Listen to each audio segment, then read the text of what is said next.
A Boy Called Bat, Chapter 17, At the Clinic. Bat loved going to Mom's veterinary clinic. If it were up to him, he would go with her every time she had to work late instead of staying home with Janie. But Mom said that as much as she loved having Bat at work with her, all his questions sometimes kept the vet techs from doing their jobs. Bat tried not to ask so many questions, but there were so many interesting things to ask questions about. Today, you can help Lawrence with baths, Mom told Bat as she drove him the 3 miles from Saw Wet School to the small brick building marked Valerie Tam, DVM. Janie was always trying to get Mom to rename her veterinary clinic to something else. Something fun, she'd say, something creative. So far, she had suggested the Furry Friends Clinic, Pause for a Moment Veterinarian, Nose to Tail and everything in between, and her favorite, the Pawspital. But Bat liked seeing Mom's name on the side of the building. It was like she was a celebrity. I'm good at baths, Bat said. Yes, said Mom, you are. When he opened the heavy glass door at the front of the brick building, Bat was overwhelmed by the smells and sounds. The lavender peppermint spray they used to clean up pet accidents. The wet dog scent of shampooing going on in the back room. Barking, barking, barking. A phone ringing, people talking, a cat's yell. If there was this much ruckus at school or on the playground or anywhere else, Bat would definitely need his earmuffs. But here, the sounds and the smells didn't bother him. Even the flickering fluorescent light didn't irritate him very much. Suzanne stood behind the counter, running a lady's credit card through the machine with one hand, while she answered the ringing phone with the other. Dr. Tam's office, she said, waving hello at Bat as he walked by. He waved back, but he didn't say anything, because he didn't want to bother her. It used to be that he didn't notice if people were busy with other things, but he was way better now. At least he usually was.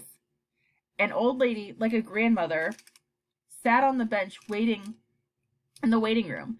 She held open a box on her lap. Bat stopped in front of her. What kind of animal do you have in that box? It's my cat, Pickles, the lady said. He's not feeling 100%. What are his symptoms? Bat asked. Are you the veterinarian? The lady asked. No, said Bat. Not yet. Ah, the lady said. Well, he has indigestion and he hasn't been very hungry lately. There were lots of things that could be. Bat looked up at his mom, who stood next to him listening. She shrugged. I'll have to examine Pickles to know what's wrong, she said. Then she turned to the lady. I'll see you and Pickles in just a minute or two. I hope Pickles feels better soon, Bat said. Then he followed Mom through the door that separated the waiting room from the back and watched as she took her white coat from its hook. She put it on, and then Mom was Dr. Tam, a veterinarian, better than a superhero. One day, Bat would also have a jacket, just like Mom's. It would be white, and it would have 5 buttons, and it would have the words Dr. Tam, DVM, embroidered just above his heart. Of this, Bat was 99% sure, because that was as sure as you could be about anything. I've got to go see patients, Mom said. You stay close to Lawrence and be a help, okay? Hey, Bat Boy, what's up? Lawrence was the only person who called Bat Boy. Mom rescued a skunk kit, and we're raising it. She says we have to give him to a rescue in a month. Well, 3 weeks from now. But I am going to change her mind.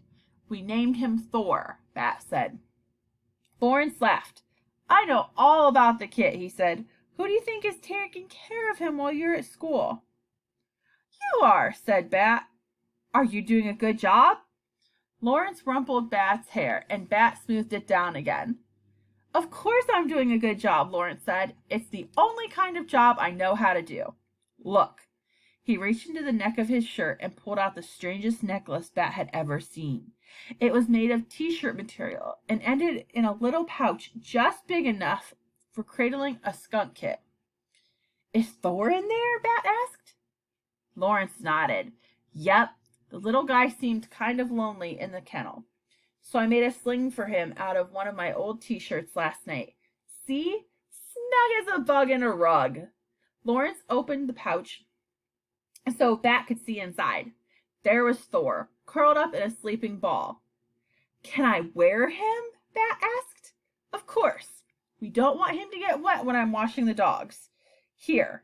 Very carefully, Lawrence pulled the sling up over his head and then lowered it over Bat's.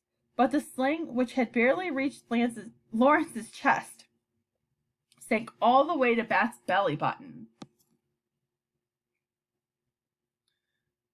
We can fix that, said Lawrence. He looped the fabric into a knot behind Bat's neck to shorten the sling. There, he said. Now you're a marsupial, Bat. There are no marsupial bats, said Bat. Marsupial infants need to have strong arms and claws to climb into their mother's pouch. Bats have wings. Bat peered into the pouch to see if Thor had been disturbed by the movement, but the kit was still fast asleep. He's got more fur than he had this morning, said Bat. I can see the black and white growing in. They grow up so fast, Lawrence said. You seem bigger than the last time I saw you, too. Not you, said Bat, closing up the pouch and tucking it into his shirt. You're already all the way big. Lawrence grinned. If I get any bigger, I'll have to buy special order shoes. I already wear the biggest size the shoe store sells. Good thing you're too old to grow, Bat said. Good thing indeed, said Lawrence. Then he said, Thor is a great name, Bat. Did you come up with it? No, Bat said. Janie did. You're a lucky kid to have such a creative sister, Lawrence said. Did you thank her? No, Bat said. Not yet. Well, there'll be some time for that later, Lawrence said. How about assisting me with some baths? Usually Bat would do just about anything to help Lawrence with baths. But now, with Thor in the sling curled up and asleep, I don't know, Bat said. Don't worry about the kit, Lawrence said. You can wear an apron. I'll do all the soapy stuff. Lawrence draped a green apron around Bat's neck. Bat tried to make sure it wasn't pressing too tight against the sling as Lawrence tied the waist strap. All good? Lawrence asked. I can't tell if Thor is still breathing, Bat said. Maybe it's too tight. Lawrence untied the strap, and Bat took off the apron. He pulled open the sling and peered inside. There was Thor, still tightly curled up into a little ball, still fast asleep. He's okay, sighed Bat. Lawrence patted Bat's shoulder. Maybe you can just keep me company today. How does that sound, Bat boy? Better, said Bat. I can supervise. Good idea, said Lawrence. You can tell me when I use too much soap. That's easy, said Bat, following Lawrence into the holding room, where dogs waited in separate kennels for their bath. You always use too much soap. Bat climbed up on a counter across from the big silver wash basin and watched as Lawrence bent down to open the far kennel. He scooped a shaggy white poodle who didn't look very happy about what was going to happen. You're okay, Jeff, Lawrence said. He was using his soothing voice, calm and deep. Jeff's a funny name for a poodle, Bat said. Well, that's a funny name for a kid, Lawrence answered, setting Jeff into the wash basin before smiling at Bat. Bat smiled back. Then Lawrence got to work, slipping Jeff's head into a restraint so he couldn't jump out of the tub. Then, turning on the faucet and running his hand under the water to check its temperature before he started spraying down the dog. That's a new restraint, isn't it? Bat asked. Good eye, said Lawrence. He shut off the water and began massaging shampoo into Jeff's curly pelt. The other one was getting rusty, so I ordered this new model. Is that a suction cup connecting it to the wall? Sure is, said Lawrence, and a strong one, too. He grabbed a hold of the rope and tugged onto it to show Bat how well it was connected to the wall. But with a loud pop, the suction cup came free. Jeff didn't waste any time. With an excited yip, he scrambled over to the lip of the wash basin and leaped to the ground, bubbles everywhere. He slipped and slid when he landed, his nails scraping across the linoleum floor. Lawrence reached to grab him, but Jeff was too fast. He scrambled toward the door. Bat put his legs up onto the counter and crossed them, one arm wrapping protectively around Thor in his sling. The air smelled like warm, wet dog and strawberry shampoo. Lawrence's fingers were inches away from Jeff when his heel found a puddle of soapy water.